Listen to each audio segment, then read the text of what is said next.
War has become one of the most profitable industries on Earth. It's not just about ideology, security, or power anymore. It's about cold, hard cash.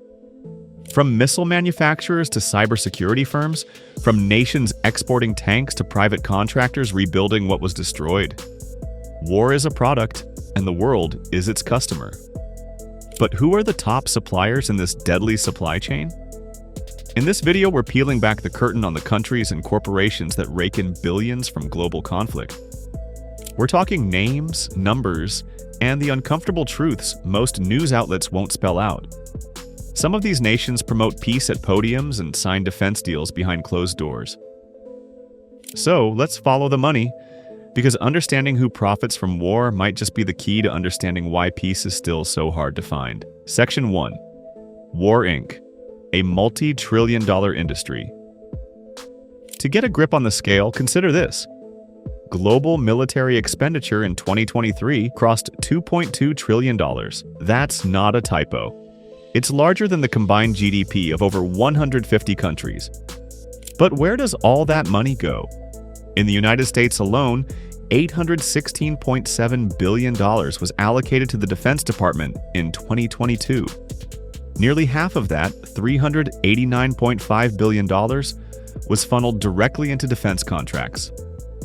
These contracts fund everything from fighter jets to battlefield software to the meal packs soldiers eat. Let that sink in. War is not a public service. It's a marketplace, and it's dominated by a handful of corporations.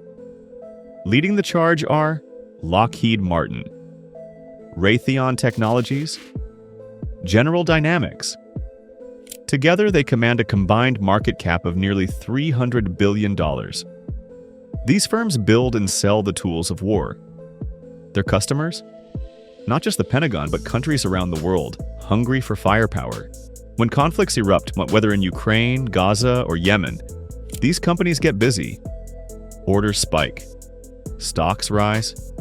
Shareholders cheer. This isn't speculative. The war in Ukraine alone saw the U.S. authorize $44.2 billion in military aid.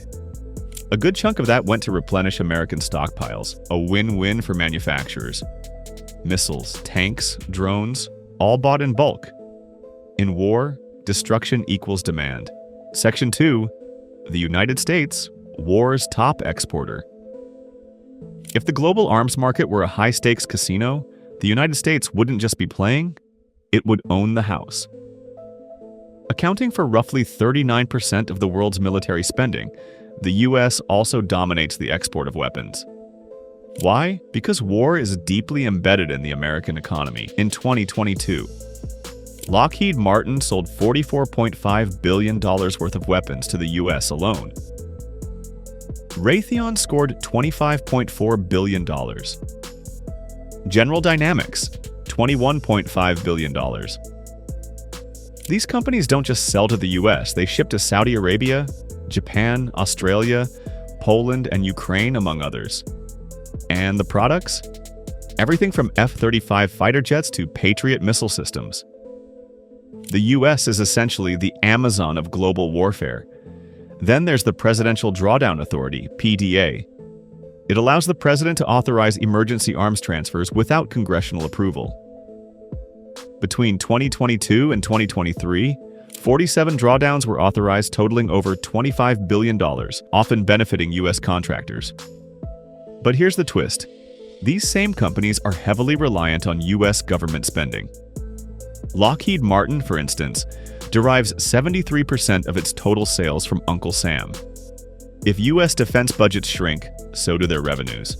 So they lobby hard. War for them isn't tragedy, it's opportunity.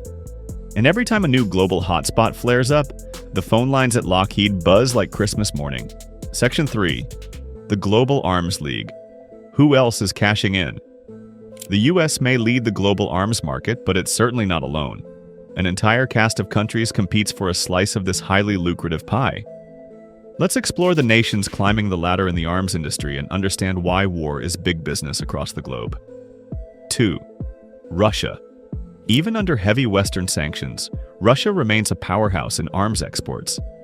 Its military hardware is widely used and often more affordable compared to Western options.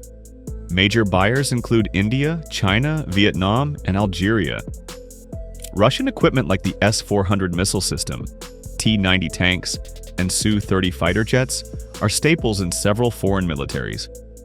Cypri data shows Russia accounted for nearly 16% of global arms exports between 2018 and 2022. 3. France. France has established itself as a dominant force in Europe's defense industry. Its exports make up about 11% of global arms trade.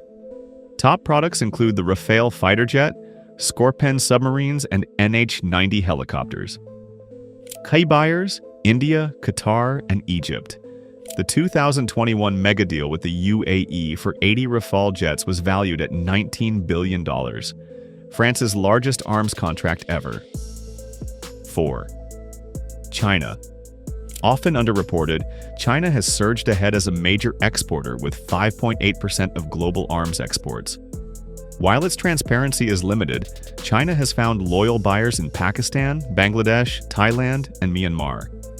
Products range from combat drones to frigates and air defense systems. The Winglong and CH series drones are widely used in Middle Eastern and African conflicts. 5. Germany. With its reputation for engineering excellence, Germany's exports include Leopard 2 tanks, U-boats, and artillery systems. Clients include Egypt, Israel, and Ukraine. Despite public debates over exporting arms to conflict zones, Germany remains a top player, holding a 4.2% share of the market. 6. Italy. Italy's defense sector, contributing 4.3% to global exports, includes companies like Leonardo and Beretta. Italy exports to Qatar, Kuwait, and Egypt, providing helicopters, rifles, and naval systems. Beretta, founded in 1526, is still a major player in global small arms trade. 7. United Kingdom. With heavyweights like BAE Systems, the UK plays a strategic role in global arms exports, particularly in aerospace and naval warfare. Key importers include Qatar, USA, and Ukraine. The UK supplied Saudi Arabia with weapons used in the Yemen conflict, sparking global criticism. 8. Spain. Often overlooked, Spain exports surveillance tech, aircraft, and naval systems. Buyers include Saudi Arabia, Australia, and Turkey. Its arms industry has grown steadily in recent years, making it a competitive European exporter. 9.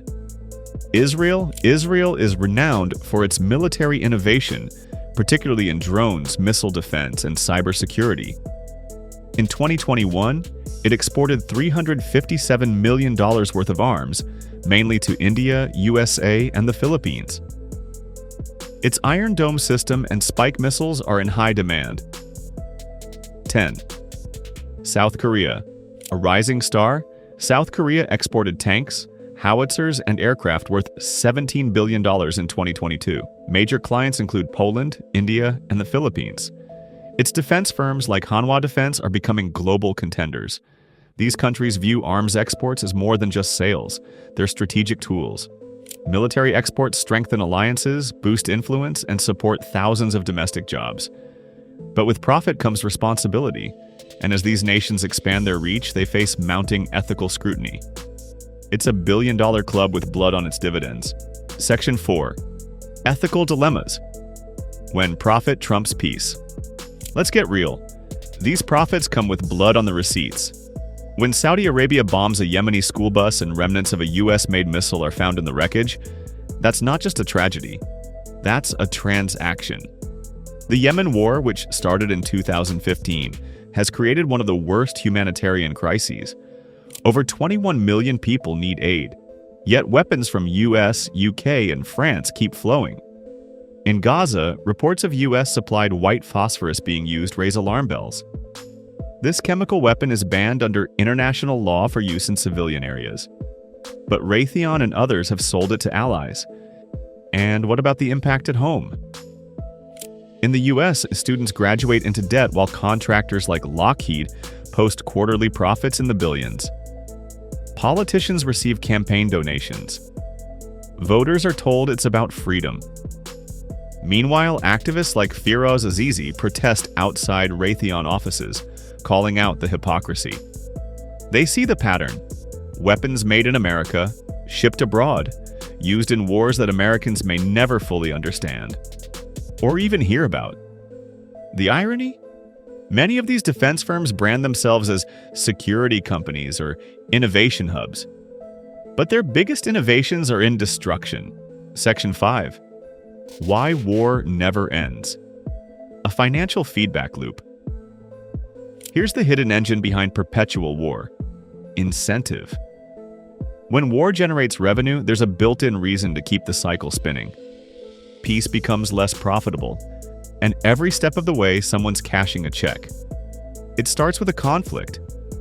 Tensions rise, weapons are ordered, and military budgets balloon. Defense contractors ramp up production. Profits surge. With that cash, they fund lobbying efforts to ensure continued spending. Lobbyists wine and dine lawmakers, fund campaigns, and help write policy. That policy leads to more arms deals, more foreign aid packages, and more open-ended military commitments. And the cycle resets. It's not just about fighting wars, it's about preparing for the next one. Defense budgets don't shrink after a war ends. They stay inflated under the banner of readiness. And here's the kicker. Once a region is devastated, the same companies often win contracts to rebuild it. From construction to telecommunications to logistics, the companies that made the bombs also win the bids to clean up the wreckage. It's a business model as old as empire. Destroy, then rebuild, for profit. This isn't some fringe conspiracy, it's economic strategy. War is no longer just about defense, it's about dividends. Until that changes, peace will remain less profitable, and therefore, less likely. Section 6. Behind the curtain: how lobbying shapes war. Let's lift the veil on one of the least discussed but most powerful forces in the war machine: lobbying. Defense contractors don't just sit around waiting for conflicts to erupt.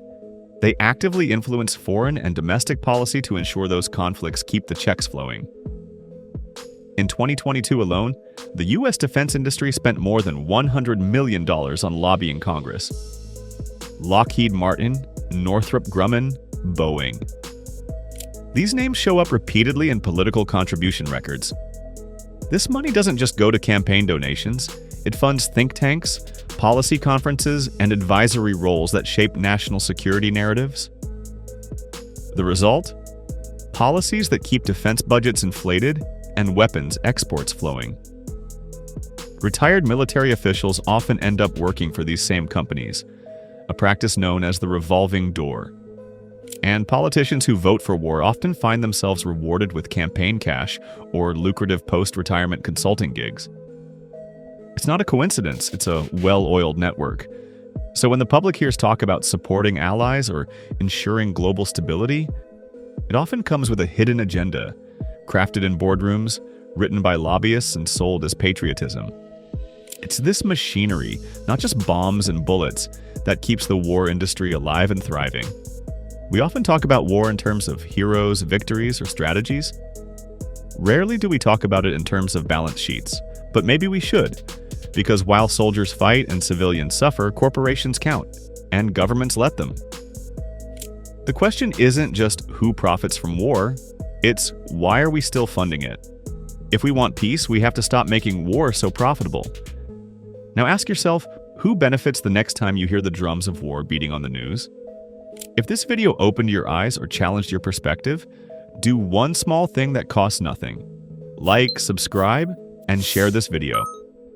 The more people who understand the economics of war, the harder it becomes for it to stay hidden behind flags and slogans. Because real change starts with knowing where the money goes. So thanks for watching.